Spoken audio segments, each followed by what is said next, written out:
Okay बच्चों, अस्सलाम वालेकुम। लास्ट क्लास में ये हम डिस्कस अबाउट हमारा चैप्टर चला था कंट्रोल एंड कोऑर्डिनेशन, और उसमें मैंने आपको फाइटो हार्मोन्स के बारे में बताया। फाइटो मतलब प्लांट्स, हार्मोन्स मतलब केमिकल मैसेंजर। जो हार्मोन जो केमिकल प्लांट्स में सिक्रीट होते हैं और किसी स्पेसिफिक फंक्शन के लिए रिस्पॉन्सिबल होते हैं, उन केमिकल मैसेंजर्स को फाइटो हार्मोन्स कहते हैं। प्लांट्स में जो सिक्रीट होने वाले फाइटो हार्मोन्स हैं, इसके अंदर मैंने आपको 5 बताए होंगे।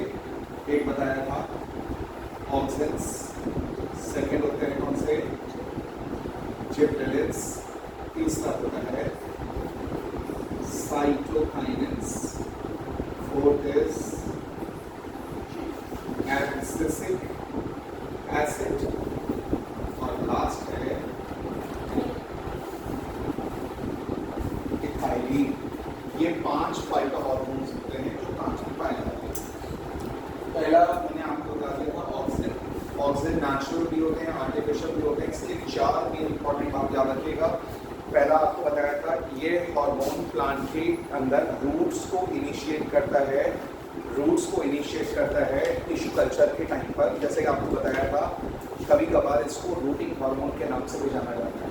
अगर आपके पास किसी प्लांट की कटिंग है, यू वांट टू इवॉल्व, आप उसमें रूट्स को इनिशिएट करना चाहते हैं, तो ऑक्सिन हार्मोन जो है वो प्लांट्स में रूट्स को इनिशिएट करता है। दूसरा आपको बताया था, ये हार्मोन देखें, लाइट पड़ने पर प्लांट की अपोजिट साइड, जो शेडी एरिया है जहाँ से लाइट पड़ेगी, उसकी अपोजिट साइड पे ये ऑक्सीजन सिक्रीट होता है, और इसकी वजह से इस साइड पर सेल्स का नंबर बढ़ जाता है, और सेल्स का नंबर बढ़ने की वजह से ये प्लांट लाइट की डायरेक्शन में बेंड हो जाता है। लाइट की डायरेक्शन में जब प्लांट बेंड होता है, मूव करता है, इसको कहते हैं फोटोट्रोपिज्म। तो प्लांट के अंदर ये ऑक्सीजन हार्मोन हेल्प करता है टू रिस्पॉन्ड टुवर्ड्स लाइट। तीसरा आपको बताया था, एक टर्म होता है प्री मैच्योर हार्वेस्ट क्रॉप। क्या होता है प्री मैच्योर हार्वेस्ट क्रॉप? किसी प्लांट में फ्रूट के मैच्योर होने से पहले अगर फ्रूट गिरने लगे तो इसको कहते हैं प्री मैच्योर हार्वेस्ट क्रॉप। ये ऑक्सीजन की कमी से होता है। अगर आप ऑक्सीजन हार्मोन्स में इंजेक्ट कर दें तो उसका गिरना बंद हो जाता है, तो इसलिए it prevents the pre mature harvest crop. और चौथा मैंने आपको बताया होगा, एक प्लांट के अंदर एक फिनोमिना होता है पार्थिनोकार्पी। पार्थिनो का मतलब होता है विदाउट फर्टिलाइजेशन, कार्प का मतलब फ्रूट। जब आप किसी प्लांट के अंदर बगैर फर्टिलाइजेशन के, बगैर एग के फर्टिलाइजेशन के फ्रूट्स फॉर्म करते हैं, डेवलप करते हैं, तो उसको कहते हैं पार्थिनोकार्पी। और ऐसा फ्रूट कहलाता है कौन सा? पार्थिनोकार्प। और पार्थिनोकार्प जो होते हैं उनकी पहचान होती है, उसमें सीड्स नहीं होते हैं, they are the seedless fruits. Parthenocarpy करने के लिए प्लांट में ऑक्सीजन हार्मोन की जरूरत होती है, दे इंड्यूस पार्थिनोकार्पी। फिर जिबरेलिन का फंक्शन मैंने आपको बताया था, ये हार्मोन प्लांट के अंदर, इधर देखिए, प्लांट की हाइट बढ़ाने के लिए रिस्पॉन्सिबल है, इंटरनोड की डिस्टेंस को बढ़ाने के लिए रिस्पॉन्सिबल है, फ्लावरिंग इंड्यूस करने के लिए रिस्पॉन्सिबल है, और चौथा बताया था सीड डॉर्मेंसी को खत्म करने के लिए। सीड डॉर्मेंसी बताया था नहीं कि अगर सीड को आप मिट्टी में डालते हैं, वो सीड जर्मिनेट नहीं करता, तो वो सीड डॉर्मेंसी अमूमन इस केमिकल की, इस हार्मोन की वजह से होता है, एब्सिसिक एसिड। ये सीड डॉर्मेंसी इंड्यूस करता है, जबकि जिबरेलिन जो है सीड डॉर्मेंसी खत्म करता है। ये it breaks the seed dormancy. और इसके अलावा आपको बताया था, ये प्लांट की ओवरऑल ग्रोथ एंड डेवलपमेंट के लिए रिस्पॉन्सिबल होता है, फ्लावरिंग कराने में रिस्पॉन्सिबल होता है, सीड डॉर्मेंसी को ब्रेक करने में हेल्प करता है। देन इधर देखें, साइटोकाइनेन। साइटो मतलब सेल, काइनेन मतलब काइनेसिस का मतलब होता है डिवीजन। तो ये हार्मोन प्लांट सेल्स के डिवीजन में जो रोल प्ले करता है, इसलिए cytokinin hormone overall growth and development of plants, plant की ओवरऑल ग्रोथ, प्लांट के हर पार्ट की ग्रोथ एंड डेवलपमेंट के लिए ये हार्मोन रिस्पॉन्सिबल है। That's called the abscisic acid. Abscisic acid की वजह से प्लांट का ओवरऑल ग्रोथ एंड डेवलपमेंट होता है, किसी साइटोकाइनेन की वजह से होता है। दूसरा बताया होगा मैंने, ये प्लांट की एजिंग को स्लो करता है। साइटोकाइनेन हार्मोन जो है प्लांट की एजिंग को स्लो करता है ये। और उसके बाद एब्सिसिक एसिड प्लांट का स्ट्रेस हार्मोन कहलाता है। ये हार्मोन जो है प्लांट का स्ट्रेस हार्मोन है। ये प्लांट को स्ट्रेस को झेलने में मदद करता है, नंबर 1। नंबर 2 बताया था एब्सेशन ऑफ लीव। पतझड़ के मौसम में जब प्लांट लीव अपनी लीव्स को शेड ऑफ करते हैं, प्लांट्स अपनी लीव्स को जब शेड ऑफ करते हैं वो किसकी वजह से? एब्सिसिक एसिड की वजह से प्लांट्स में लीफ फॉल होता है। तीसरा इसका एक काम बताया था, जब गर्मी बहुत ज्यादा होती है और पानी की कमी प्लांट के पास पानी की कमी होती है, तो प्लांट अपने स्टोमेटा को शट डाउन कर देते हैं, बंद कर देते हैं और अपने पानी को कंजर्व करते हैं, वाटर को कंजर्व करते हैं ट्रांसपिरेशन के प्रोसेस को बंद करके। तो ये वाला हार्मोन जो है, ये एब्सिसिक एसिड हार्मोन जो है ट्रांसपिरेशन के प्रोसेस को बंद करता है by closing of stomata. Stomata को क्लोज करा के ट्रांसपिरेशन को बंद करने का काम एब्सिसिक एसिड का होता है। उसके बाद ये कौन सा है, इधर देखो, कौन सा? इथाइलिन। ये इथाइलिन हार्मोन से लीजिए जरा जल्दी से। इथाइलिन हार्मोन का क्या करता है? देखो, ये इथाइलिन हार्मोन है, ये अकेला गैसियस फॉर्म में होता है, गैस की शक्ल में होता है। इसको नॉर्मली इसका मेन काम होता है राइपनिंग। आपने देखा होगा बाजार में बहुत सारे फ्रूट सेलर मंडी से कच्चे फ्रूट्स परचेज करते हैं। कच्चे फ्रूट परचेज करने के बाद उसमें कैल्शियम कार्बाइड, जो कार्बाइड होते हैं, उसका पाउडर डाल देते हैं। देखो, किसी कंटेनर में बंद करके उन कच्चे फ्रूट्स को उसमें रख के उसमें पाउच डाल दिया जाता है और उसको अच्छे से पैक कर दिया जाता है, एयर टाइट कर दिया जाता है। आफ्टर 1 और 2 डेज जब आप उसको खोलते हो तो आप देखोगे कि उसमें फ्रूट पक चुके होते हैं। क्यों? क्योंकि उसमें से कौन सी गैस निकलती है? इथाइलिन। तो कई बार फ्रूट सेलर्स होते हैं, वो फ्रूट्स को आर्टिफिशियल राइपनिंग के लिए इथाइलिन गैस का इस्तेमाल करते हैं। इथाइलिन गैस के निकलने से फ्रूट्स में राइपनिंग हो जाती है। राइपनिंग ऑफ फ्रूट्स या वेजिटेबल्स को राइप कराने के लिए ये इथाइलिन गैस यूज होती है। तो हमने आपको बताया था, जैसे हमारे अंदर ह्यूमंस में तो बहुत सारे हार्मोन्स होते हैं, बट प्लांट्स के अंदर 5 कैटेगरी के फाइटो हार्मोन्स पाए जाते हैं। 1 is called auxin, second is gibberellin, third is cytokinin, abscisic acid and ethylene. आपको ये भी बात बताई गई थी कि अगर आपको मार्केट से ऑक्सिन परचेज करना है, if you want to purchase auxin from the market, क्या कह के आप मार्केट से लेंगे? इसके कई नाम हैं। आमतौर पे ऑक्सिन का मैंने नाम बताया होगा आपको, इस नाम से ये मिलेगा। कौन सा? इंडोल 3 एसिडिक एसिड, इसको शॉर्ट फॉर्म में IAA कहते हैं। इसको जिबरेलिक एसिड कहते हैं। तो कई बार आपने देखा होगा प्लांट्स के अंदर, जो नर्सरी के अंदर कुछ ऐसे केमिकल्स मिलते हैं जिसके स्प्रे करने से प्लांट्स में फूल आते हैं। तो फ्लावरिंग कराने के लिए, यानी इस तरह से उसमें जिबरेलिन्स होते हैं, साइटोकाइनिन्स होते हैं, एब्सिसिक एसिड। अच्छा, एक टर्म और है, आप बच्चे जानते हैं ये क्या होता है?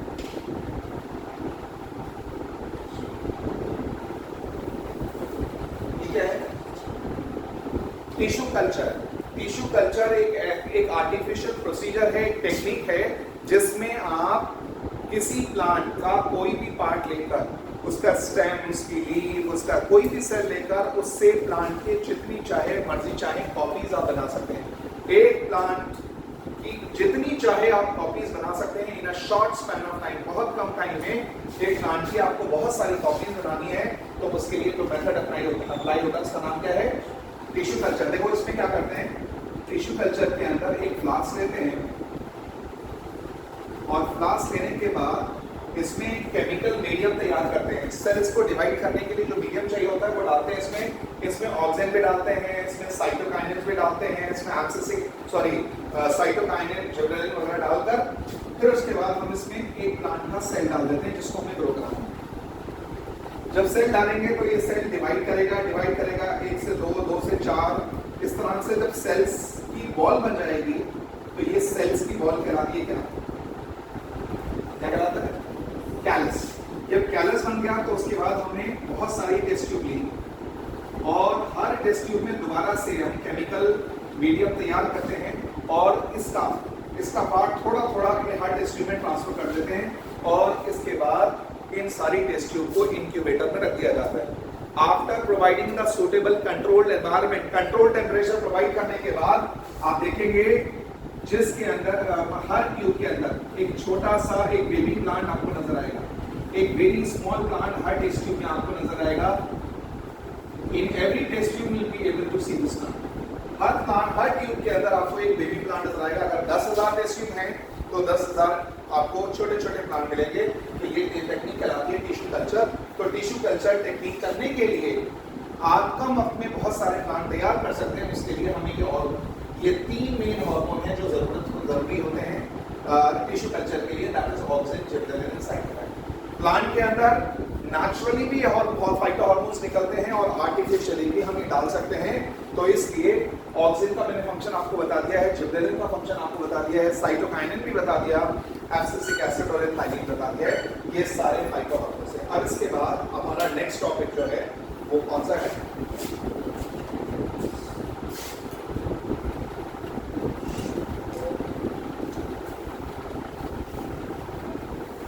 फाइटो हार्मोन्स के बाद अगला टॉपिक है हमारा बच्चों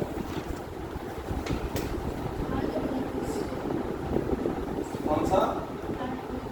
plant movements. Now next topic is plant movement. अब प्लांट मूवमेंट में बच्चों ये जो प्लांट मूवमेंट है इसमें 2 टाइप की मूवमेंट आपको पढ़नी है। एक कौन सी? ट्रॉपिक मूवमेंट्स और सेकंड इज कौन सी? Nastic movements and tropic movements.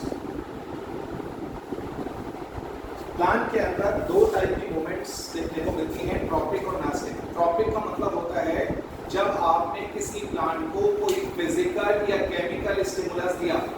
जब आप प्लांट को कोई स्टिमुलस देते हैं, स्टिमुलस की डायरेक्शन में जब प्लांट या प्लांट का कोई पार्ट स्टिमुलस की डायरेक्शन में मूव करता है, ऐसी मूवमेंट क्या कहलाती है? Tropic movement. जब प्लांट या प्लांट का कोई part stimulus, physical chemical stimulus की डायरेक्शन में रिस्पॉन्ड करे तो ऐसे मूवमेंट का नाम क्या है? Tropic movement. जबकि ऐसी मूवमेंट प्लांट के अंदर जो नजर आती हैं not in the direction of stimulus, stimulus की डायरेक्शन में नजर ना आए तो उसको कहते हैं नास्टिक मूवमेंट। आप सुनिए, ये ट्रॉपिक मूवमेंट जो स्टिमुलस की डायरेक्शन में होती हैं उसमें स्टिमुलस कौन सा है उसके बेसिस पर इसके अलग अलग टाइप हैं। एक नाम होता है बेटा कौन सा? कौन सा? Phototropic movement. एक होता है कौन सा? कौन सा? जियोट्रॉपिक। एक कौन सा? कीमोट्रॉपिक। एक कौन सा बच्चों?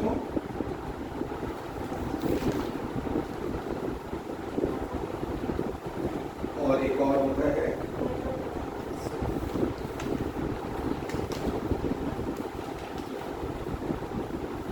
Phototropic movement, geotropic movement, chemotropic movement, thigmotropic movement and hydrotropic movement. ये अलग अलग टाइप की मूवमेंट है। फोटो का मतलब लाइट, ट्रॉपिक मतलब इन द डायरेक्शन ऑफ लाइट। जब प्लांट या प्लांट का कोई पार्ट रिस्पॉन्ड करता है, मूव करता है in the direction of light, ऐसे फिनोमेना को क्या कहते हैं? क्या कहते हैं? फोटोट्रॉपिज्म। फोटोट्रॉपिज्म कहते हैं। फिनोमेना का नाम है फोटोट्रॉपिज्म। और मूवमेंट का क्या कहेंगे? एक प्लांट है, आप मुझे जानते होंगे, हेलियंथस एनस, जिसको आम जबान में सनफ्लावर कहते हैं। सनफ्लावर का नाम सनफ्लावर क्यों है बच्चों?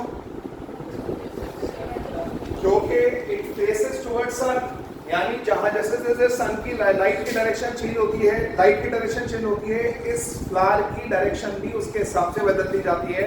जब प्लांट या प्लांट का कोई पार्ट मूव करता है, रिस्पॉन्ड करता है in the direction of light, तो इस ऐसी मूवमेंट क्या कहलाएंगी? फोटोट्रॉपिक। फोटोट्रॉपिक मूवमेंट या फोटोट्रॉपिज्म। और इसका एग्जांपल अगर आपको देना है तो बहुत सारे एग्जांपल कुछ प्लांट के दे सकते हैं इसमें, पर सबसे कॉमन है सनफ्लावर। सनफ्लावर के अंदर ये फोटोट्रॉपिज्म देखने को मिलता है। इवन आपने घर में, अगर आप अपने घर में बालकनी में, अपनी विंडो में, अपने घर में किसी एरिया में अगर आप प्लांट रखते हैं और वहां पर जिस हिस्से में लाइट आती है, एक हिस्से में लाइट आती है, एक में नहीं आती, तो आप देखेंगे प्लांट का कोई पार्ट जो होगा, प्लांट की जो ब्रांच होगी उस तरफ झुक जाएगी, इस तरफ बेंड हो जाएगी जिस तरफ लाइट आ रही होगी। तो जब प्लांट का कोई पार्ट, उसकी ब्रांच, उसका फ्लावर, उसका कोई पार्ट झुक जाए, बेंड हो जाए, मूव कर जाए इन द डायरेक्शन ऑफ लाइट, ऐसी मूवमेंट क्या कहलाएंगे? क्या कहलाएंगे? फोटोट्रॉपिक। अब सुनिए, नेक्स्ट इज, अगर आपके पास कोई पॉटेड प्लांट है, अगर आपके पास कोई पॉटेड प्लांट है और उस पॉटेड प्लांट के अंदर आपने, ये पॉटेड प्लांट, अगर आपने इस पॉटेड प्लांट में, ध्यान से सुनिएगा, अगर आपने इस पॉटेड प्लांट में प्लांट में देखा तो इसकी जो रूट्स हैं वो डाउनवर्ड जा रही हैं, डाउनवर्ड जा रही हैं। अगर आप इस पॉट को ऐसे भी रख दें, हॉरिजॉन्टल पोजीशन में ऐसे रख दें, तो भी इसकी पोजीशन कैसे होगी? ऐसे हो जाएगी, यानी मतलब रूट्स अभी भी नीचे ही जाएंगे। तो इसका मतलब roots are moving downwards because of gravity, gravitation pull of the earth. जब प्लांट या प्लांट का कोई पार्ट ग्रेविटी की डायरेक्शन में, gravitation pull of the earth, gravity की डायरेक्शन में मूव करता है, तो ऐसी मूवमेंट क्या कहलाती है? Geotropic movement. और फिनोमेना का नाम क्या है? जियोट्रॉपिज्म। जब कोई पार्ट प्लांट की रूट्स या प्लांट का कोई पार्ट अर्थ की ग्रेविटी की डायरेक्शन में मूव करता है, तो ऐसी मूवमेंट का नाम जियोट्रॉपिक मूवमेंट होता है, या फिनोमेना को जियोट्रॉपिज्म कहेंगे। Is that clear to you? Is that clear? कौन सा वो प्लांट है जिसकी जड़ें, जिसकी रूट्स जमीन में नीचे जाने के बजाय हवा में ऊपर की तरफ जाती है? एक प्लांट का नाम याद है, मैंग्रोव। मैंग्रोव प्लांट, उसमें न्यूमैटोफोर्स होती हैं, न्यूमैटोफोर्स सांस लेने वाली रूट्स, उसमें रूट्स नीचे जाने के बजाय हवा में ऊपर की तरफ जाती हैं। तो जिन प्लांट्स में रूट्स नीचे जाने के बजाय ऊपर हवा में ऊपर की तरफ जाती हैं, ऐसी रूट्स को कहा जाता है नेगेटिवली जियोट्रॉपिक। जो रूट्स अर्थ की ग्रेविटी की डायरेक्शन में मूव करती हैं, उनको कहते हैं पॉजिटिवली जियोट्रॉपिक। जो अगेंस्ट द ग्रेविटी जाए तो उसको कहते हैं नेगेटिवली जियोट्रॉपिक।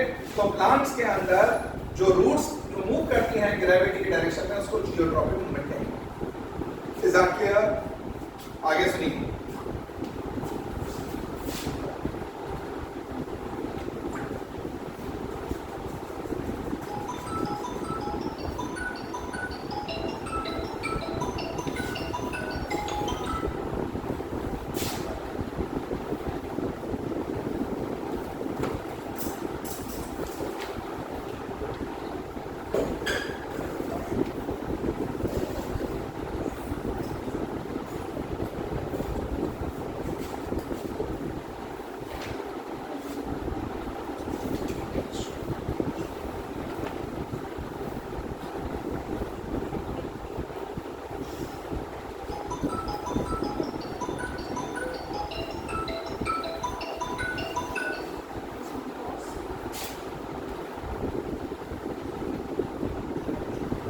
देखिए, ठीक है,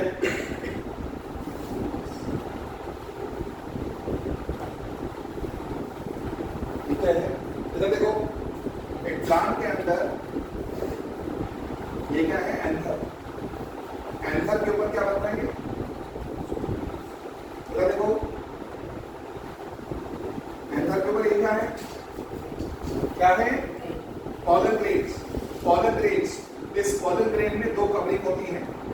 आउटर लेयर का नाम होता है एक्साइन, अंदर वाली लेयर का नाम होता है इंटाइन। ये पॉलन ग्रेन है। एंथर के ऊपर से पॉलन ग्रेन निकलता है, पॉलिनेशन जब होता है तो वो, इधर देखो, एंथर ये था, एंथर पे पॉलन ग्रेन थे, पॉलन ग्रेन उड़कर यहाँ पर आ गया, इसके बाद यहाँ पर आ गया। पॉलन ग्रेन की दो कवरिंग है, एक्साइन, इंटाइन, और एक पॉइंट से एक्साइन मिसिंग होती है। इस पॉइंट का नाम क्या होता है? देखो, इस पॉइंट का नाम होता है क्या?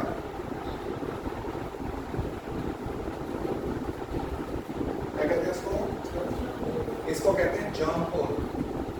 अब मुझे ये बताओ, जब ये पॉलन ग्रेन लैंड कर गया स्टिग्मा पर, यहाँ जाकर इसकी अंदर वाली जो लेयर है इंटाइन, वो एक्सपैंड होती है, बट एक्साइन एक्सपैंड नहीं होती। क्या होगा अगर अंदर वाली लेयर एक्सपैंड हो और बाहर वाली लेयर एक्सपैंड ना हो? अगर इन टाइम अंदर वाली जो लेयर है वो एक्सपैंड हो रही है तो वो यहाँ जो ओपनिंग खुली हुई है यहाँ से बाहर निकल आएगी, देखो लाइक दिस, ये इस ओपनिंग से बाहर आ जाएगी इन टाइम। इस स्ट्रक्चर का नाम क्या होता है बच्चों? क्या होता है? Pollen tube. तो ये वाला जो पार्ट, ये फ्लास्क की तरह, ये सुराही की तरह जो स्ट्रक्चर आपको नजर आ रहा है, इसका नाम है कार्पल। ये फीमेल पार्ट है। फूल के अंदर, फूलों के अंदर ये स्ट्रक्चर होता है। इस पार्ट का नाम है स्टिग्मा, इसका नाम है स्टाइल, इसका नाम है ओवरी। ओवरी के अंदर यहाँ पे एग वेट कर रहा है, देखो ये एग वेट कर रहा है। तो जब ये एग वेट कर रहा होता है, इसमें से क्या डेवलप होती है? डेवलप होती है, देखो क्या है ये? Pollen tube. ये जो स्ट्रक्चर बना इसको पॉलन ट्यूब। ये पॉलन ट्यूब धीरे धीरे यहाँ से बढ़ती हुई, ये बढ़ती हुई ऐसे मूव करके यहाँ से जाके एंटर हो जाती है लाइक दिस। तो देखो ये पॉलन ट्यूब ऐसे आई, ऐसे आने के बाद ये एंटर हो जाती है। तो उसकी वजह क्या है? यहाँ से कुछ केमिकल सिक्रीट होते हैं। ये केमिकल्स, ये पॉलन ट्यूब इधर भी जा सकती थी, उधर भी जा सकती, कहीं और भी जा सकती थी। ये इसी डायरेक्शन में क्यों जाती है? तो उसकी वजह यह है यहाँ से कुछ केमिकल रिलीज होते हैं। वो केमिकल्स इस ट्यूब को अपनी तरफ अट्रैक्ट करते हैं। तो ये पॉलन ट्यूब धीरे धीरे केमिकल के डायरेक्शन में मूव करती है। तो इस टाइप की मूवमेंट का नाम क्या होगा? कीमो, मतलब केमिकल्स। जब प्लांट या प्लांट का कोई हिस्सा, प्लांट का कोई पार्ट किसी केमिकल की डायरेक्शन में मूव करता हो, रिस्पॉन्ड करता हो, इस टाइप की मूवमेंट का नाम क्या होगा बच्चों? Chemotropic movements. और इन फिनोमेना का नाम क्या होगा? कीमोट्रॉपिज्म। जब प्लांट या प्लांट का कोई हिस्सा मूव करता है in the direction of chemicals, जब प्लांट या प्लांट का कोई पार्ट रिस्पॉन्ड करता हो, मूव करता हो in the direction of chemicals, ऐसी मूवमेंट कहलाती है chemotropic movement and phenomena is called chemotropism. Is that clear? Is that clear? तो पॉलन, इसका एग्जांपल दे देना, पॉलन ट्यूब का जर्मिनेट होना, पॉलन ट्यूब का मूव करना in the direction of ovule, in the direction of egg, वो chemotropic movement का एक टाइप है। आगे सुनिए, थिग्मो का क्या मतलब होता है? कहकशां। थिग्मो मतलब, थिग्मो कहते हैं टच, थिग्मो कहते हैं टच को। इधर देखो, आपको मालूम है देयर आर सम प्लांट्स, कुछ प्लांट ऐसे होते हैं जिनका स्टेम कमजोर होता है। जिन प्लांट का स्टेम कमजोर होता है, इधर देखो, जिन प्लांट का स्टेम कमजोर होता है उनको कहते हैं टेंड्रिल, या एक प्लांट सुना होगा क्लाइंबर्स। मनी प्लांट देखा है? मनी प्लांट में आपको मालूम है जो स्टेम होता है उसको एक सहारे की जरूरत होती है, एक सपोर्ट की जरूरत होती है। ऐसे ही आपने एक प्लांट देखा होगा फाइटस विलिफेरा, जिसको कहते हैं ग्रेप्स।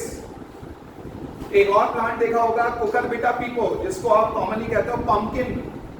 कुछ ऐसे प्लांट होते हैं उसकी बेल होती है, क्लाइंबर्स होती है, उसको चढ़ने के लिए सहारा चाहिए होता है। इधर देखें, ऐसे प्लांट्स के अंदर क्या होता है, मान लो कोई सॉलिड सपोर्ट है, कोई रॉड है, तो इसका जो ब्रांच है जैसे ही इसके टच में आएगा, इधर देखो, जब प्लांट या प्लांट का कोई पार्ट किसी सॉलिड सपोर्ट से टच होगा तो टच होते ही उसकी डायरेक्शन में ये मूव कर जाएगा लाइक दिस। जब प्लांट या प्लांट का कोई पार्ट रिस्पॉन्ड करता है, मूव करता है in the direction of touch, जब प्लांट या प्लांट का कोई पार्ट मूव करता हो in the direction of touch, इस टाइप की मूवमेंट क्या कहलाती है? थिग्मोट्रॉपिक मूवमेंट। इसी थिग्मोट्रॉपिक मूवमेंट की वजह से किसी सपोर्ट के अराउंड वो स्टेम कॉइल हो जाता है और उसको, उससे सपोर्ट लेता है, उसके ऊपर चढ़ जाता है। तो जो प्लांट होते हैं क्लाइंबर्स, जिनको चढ़ने के लिए, जिनको चलने के लिए सहारे की जरूरत होती है, तो वो उनको जैसे ही सपोर्ट मिलता है उस सपोर्ट के अराउंड कॉइल हो जाते हैं। तो इस टाइप की मूवमेंट क्या कहलाती है? The type of movement which are observed in plant in response to touch, in the direction of touch. जब आप प्लांट या प्लांट का कोई पार्ट मूव करता है, ग्रो करता है in the direction of touch with a solid support, ऐसी मूवमेंट कहलाती है थिग्मोट्रॉपिक मूवमेंट। इसमें एग्जांपल दे दीजिएगा मनी प्लांट का, इसमें एग्जांपल दे दीजिएगा क्लाइंबर्स का, इसमें एग्जांपल दे दीजिएगा ग्रेप्स का, इसमें एग्जांपल दे दीजिएगा पंपकिन या समर स्क्वैश, कुकुरबिटा का। यहाँ पर इन सब में ये वाली मूवमेंट देखने को मिलती है, that's called the thigmotropic. No, mimosa में दूसरा होता है। अब सुनिए, हाइड्रोट्रॉपिक, हाइड्रो मतलब पानी। अगर आप किसी पॉटेड प्लांट को ले लीजिए, अगर आपके पास कोई पॉटेड प्लांट है और आप यहां से इसकी पॉट को तोड़कर इसमें से पानी डालते हो, तो आप देखना इस प्लांट के अंदर जो रूट्स होंगी वो इस तरफ बेंड होने लगेगी जहां से उसको पानी मिल रहा है। जब प्लांट या प्लांट का कोई पार्ट रिस्पॉन्ड करता हो, मूव करता हो in the direction of higher concentration of water, water की कंसंट्रेशन की डायरेक्शन में, हायर वाटर कंसंट्रेशन की डायरेक्शन में जब प्लांट या प्लांट का कोई पार्ट रिस्पॉन्ड करता हो, मूव करता हो, इस टाइप की मूवमेंट क्या कहलाएगी? कौन सी? हाइड्रोट्रॉपिक। हाइड्रो मतलब पानी, ट्रॉपिक मतलब वाटर की डायरेक्शन में। तो इस एतबार से ट्रॉपिक मूवमेंट में कौन को अलग अलग स्टिमुलस की बेसिस पर इनके अलग अलग टाइप है। फोटोट्रॉपिक में लाइट स्टिमुलस होता है, लाइट स्टिमुलस की डायरेक्शन में जब प्लांट मूव करता है फोटोट्रॉपिक, जब ग्रेविटी की डायरेक्शन में मूव करता है जियोट्रॉपिक, जब केमिकल की डायरेक्शन में मूव करता है तो कीमोट्रॉपिक, जब टच की डायरेक्शन में मूव करता है तो थिग्मोट्रॉपिक, और जब वाटर कंसंट्रेशन की, वाटर जहां ज्यादा हो वहां से मूव करता है तो हाइड्रोट्रॉपिक। अच्छा, अब मैंने अभी आपको बताया nastic movement. Nastic movement plant की वो मूवमेंट होती है जो प्लांट में नजर तो आती है स्टिमुलस देने पे, लेकिन स्टिमुलस की डायरेक्शन में नहीं होती। आपने प्लांट को स्टिमुलस दिया लेकिन रिस्पॉन्स आएगा, लेकिन not in the direction of stimulus, stimulus की डायरेक्शन में नहीं होता। ऐसी मूवमेंट कहलाती है कौन सी? Nastic movement. इसमें कई टाइप की नास्टिक मूवमेंट्स होती हैं, लेकिन एक बड़ी कॉमन नास्टिक मूवमेंट जो आपके सिलेबस में है वो ये वाली है, सीस्मोनास्टिक। इसमें आप एग्जांपल दे सकते हो, एक प्लांट होता है मिमोसा पुडिका, जिसको टच मी नॉट, हिंदी में उर्दू में उसको छुई मुई कहते हैं। छुई मुई का पौधा जो होता है, टच मी नॉट प्लांट जो होता है मिमोसा पुडिका, अगर आप उस प्लांट की लीफ को टच करते हो तो उसके अंदर एक टर्गल बैलेंस होता है, वो डिस्टर्ब हो जाता है, जिसकी वजह से सारी लीफ फोल्ड हो जाती हैं, ड्रूप कर जाती हैं। इस टाइप की मूवमेंट का नाम क्या होता है? सीस्मोनास्टिक। देखो, जो मिमोसा पुडिका प्लांट के बारे में बता रहा हूं, इसके अंदर जो लीफ होती है ना, यहां पर एक स्वेलन एरिया होता है लीफ, उसको कहते हैं पुल्विनस। ऐसे प्लांट की लीफ बेस में एक स्वेलन एरिया होता है फुल्विनस। जब आप इसको टच करते हैं तो इसका टर्गल बैलेंस डिस्टर्ब हो जाता है। जब ये टर्गल बैलेंस डिस्टर्ब हो जाता है, जिसकी वजह से सारी लीफ ड्रूप कर जाती हैं, तो इसको क्या कहते हैं? कौन सी मूवमेंट? सीस्मोनास्टिक मूवमेंट। तो ये वाली जो मूवमेंट है वो स्टिमुलस की डायरेक्शन में आती है, जबकि नास्टिक मूवमेंट जो होती है they are not shown in the direction of stimulus. Stimulus की डायरेक्शन में नहीं होती सीस्मोनास्टिक, लेकिन जो ट्रॉपिक मूवमेंट होती है वो स्टिमुलस की डायरेक्शन में। समझ आ गई बात? क्लियर है? तो ट्रॉपिक और नास्टिक मूवमेंट समझ आ गया। अगर फोटोट्रॉपिक का एग्जांपल देना हो तो क्या देंगे? सनफ्लावर का दे दीजिएगा। जियोट्रॉपिक का एग्जांपल देना हो तो आप रूट्स का एग्जांपल दे सकते हैं, और अगर कीमोट्रॉपिक का एग्जांपल देना है तो पॉलन ट्यूब का एग्जांपल दे दीजिएगा। अगर थिग्मोट्रॉपिक का एग्जांपल देना है तो मनी प्लांट का दे सकते हो, वाइटस विनिफेरा का दे सकते हो, और अगर हाइड्रोट्रॉपिज्म का देना है तो रूट्स का movement and response in the direction of water. ये बताइए, जो प्लांट डेजर्ट में पाए जाते हैं उनको क्या कहते हैं? जो डेजर्ट के स्पेशलाइज्ड प्लांट्स हैं, जैसे कैक्टस, जैसे नीलियम, जैसे ओपनशिया, जैसे पाइनएप्पल, जैसे सिजाइफर जुजुबे, ये वो प्लांट जो डेजर्ट में होते हैं उनको क्या कहते हैं बच्चों? जो डेजर्ट के प्लांट्स हैं उनको कॉमनली किस नाम? शाबाश, उनको कहते हैं जीरोफाइट्स। डेजर्ट के प्लांट्स को जीरोफाइट्स। जो पानी में प्लांट्स होते हैं उनको क्या कहते हैं? Hydrophytes. Hydro means water, zero मतलब ड्राई हैबिटेट। जो डेजर्ट में प्लांट्स होते हैं दे आर द जीरोफाइट्स। जो पानी में प्लांट्स होते हैं दे आर द हाइड्रोफाइट्स। जो चट्टानों में प्लांट्स होते हैं दे आर द लिथोफाइट्स। तो फाइट्स का मतलब प्लांट होता है, जीरो मतलब होता है ड्राई हैबिटेट्स में जो प्लांट्स पाए जाते हैं दैट आर जीरोफाइट्स। हाइड्रोफाइट्स जो पानी में होते हैं, लिथोफाइट जो चट्टानों में होते हैं। समझ आती बात यहां तक? कर दो बेटा। ट्रॉपिक और नास्टिक में क्लियर है?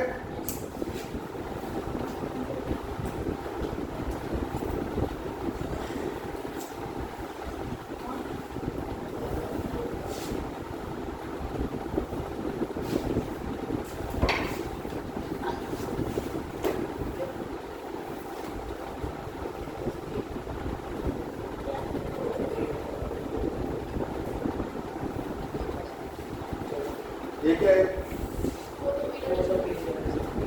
फोटो मतलब पीरियड मतलब होता है यहाँ पर ड्यूरेशन।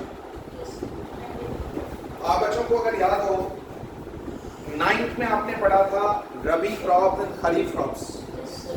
रबी क्रॉप्स कौन सी होती है?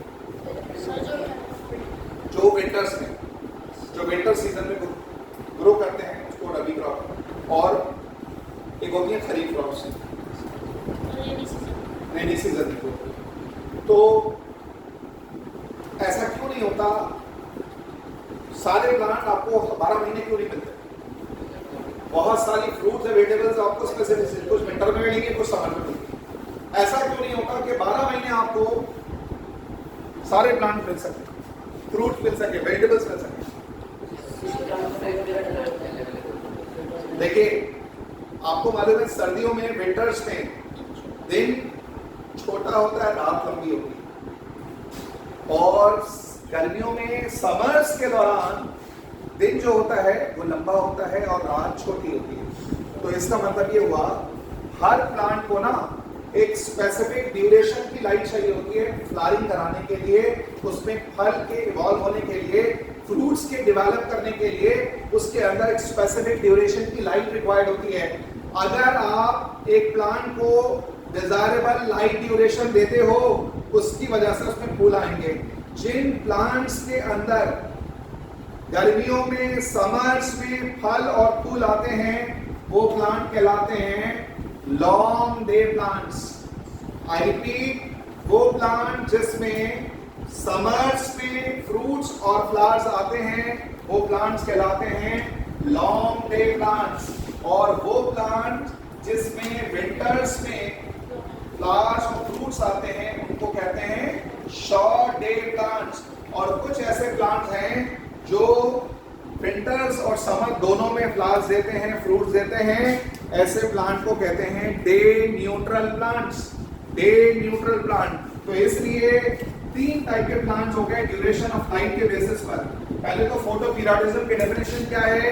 एक ऐसा फिनोमिना जिसमें ड्यूरेशन ऑफ लाइट डिटरमाइन करता हो कि प्लांट में फ्लावरिंग होगी या नहीं होगी। किसी प्लांट के अंदर जब critical duration of light flowering को डिटरमाइन करता है, इस फिनोमिना को क्या कहेंगे? इधर देखिए, when the flowering, when a critical photo period, when the duration of light determine flowering in plant, this is called, the phenomenon is called photoperiodism. अगर आपसे कोई पूछे कि लाइट की जरूरत प्लांट को क्यों है, तो प्लांट्स के अंदर लाइट के कई सारे रोल्स हैं। तो देखिए, एक आपने पढ़ा था light is required for plants for the purpose of photosynthesis. Plants को लाइट की जरूरत फोटोसिंथेसिस के लिए है। नंबर 2, लाइट की जरूरत प्लांट को फोटोपीरियोडिज्म के लिए है। नंबर 3, लाइट की जरूरत प्लांट को फोटोट्रोपिज्म, अभी जो मूवमेंट पड़ा था प्लांट की, फोटोट्रोपिज्म। तो इसलिए ये अलग अलग रोल हैं लाइट के लिए। तो लाइट प्लांट को चाहिए फोटोट्रोपिज्म के लिए, फोटोपीरियोडिज्म के लिए और फोटोसिंथेसिस के लिए। These are the 3 phenomena. अगर आपके पास लॉन्ग डे प्लांट है, तो विंटर्स में जाकर जब वो प्लांट विंटर में एंटर होगा, इधर देखो, वो डॉर्मेंसी में चला जाएगा, वो फ्लावर्स नहीं देगा विंटर्स में। ध्यान से सुनिए प्लीज। अगर आपके घर में कोई गार्डन में एक मैंगो का ट्री है, तो आप देखेंगे समर्स में उसमें मैंगो आएंगे, लेकिन विंटर में मैंगो नहीं आएंगे, वो प्लांट डॉर्मेंसी में चला जाता है, इनएक्टिव हो जाता है और अपनी कंडीशन, फेवरेबल कंडीशन आने का वेट करता है। कुछ प्लांट ऐसे हैं जिसके अंदर फ्रूट्स और फ्लावर्स अपीयर होंगे विंटर्स में, वो प्लांट समर में फ्रूट्स नहीं देता। आपने देखा होगा ऑरेंज आता है, कीनू आता है, ये ऑरेंज और कीनू मार्केट में अवेलेबल होता है विंटर्स में, विंटर में अवेलेबल होता है, समर में आपको नहीं मिलेगा। समर में आपको नहीं मिलेगा क्योंकि इस प्लांट को जो ड्यूरेशन ऑफ लाइट चाहिए कुछ कम चाहिए, ये शॉर्ट डे प्लांट है। तो इसलिए फोटोपीरियोडिज्म के बेसिस पर प्लांट को हम 3 कैटेगरी में डिवाइड करते हैं। कौन कौन से? Long day plant, short day plants और day neutral plants. Short day plant, long day plant and day neutral plant. तो इस एतबार से प्लांट के अंदर फोटोपीरियोडिज्म डिटरमाइन करता है कि उसमें फ्लावरिंग होगी या नहीं होगी। फोटोपीरियोडिज्म का मतलब ड्यूरेशन ऑफ लाइट डिटरमाइन जब करे फ्लावरिंग को, तो उसको फोटोपीरियोडिज्म। लाइट कितनी चाहिए उसके बेसिस पर इसके 3 टाइप हैं, long day plant, short day plant और डे न्यूट्रल प्लांट। समझ आ गई बात? क्लियर है? सब बच्चों को यहां तक समझ आ गया? यहां पर अभी कोई डाउट? देखो प्लांट्स के अंदर कंट्रोल एंड कोऑर्डिनेशन वाला टॉपिक जो है प्लांट का, उसमें आपको 3 मेन टॉपिक समझने हैं। एक तो फाइटो हार्मोन। एग्जाम में you will be asked to explain the concept of phyto hormone. Phyto hormones को डिफाइन करने को आ सकता है आपको। फाइटो हार्मोन्स कौन कौन से होते हैं वो पूछ सकते हैं आपको। फाइटो हार्मोन का नाम देकर उसका फंक्शन पूछा जा सकता है, या फंक्शन आपको दे देंगे, आपसे पूछेंगे बताओ, फंक्शन बता पूछ लेंगे, उसके आपसे पूछेंगे बताओ कौन सा हार्मोन ये काम कराता है। तो you may be asked to mention the name, और मल्टीपल चॉइस क्वेश्चन में ये आपसे पूछा जा सकता है। बात समझ आ गई बच्चों को? फोटोपीरियोडिज्म का कॉन्सेप्ट क्लियर है?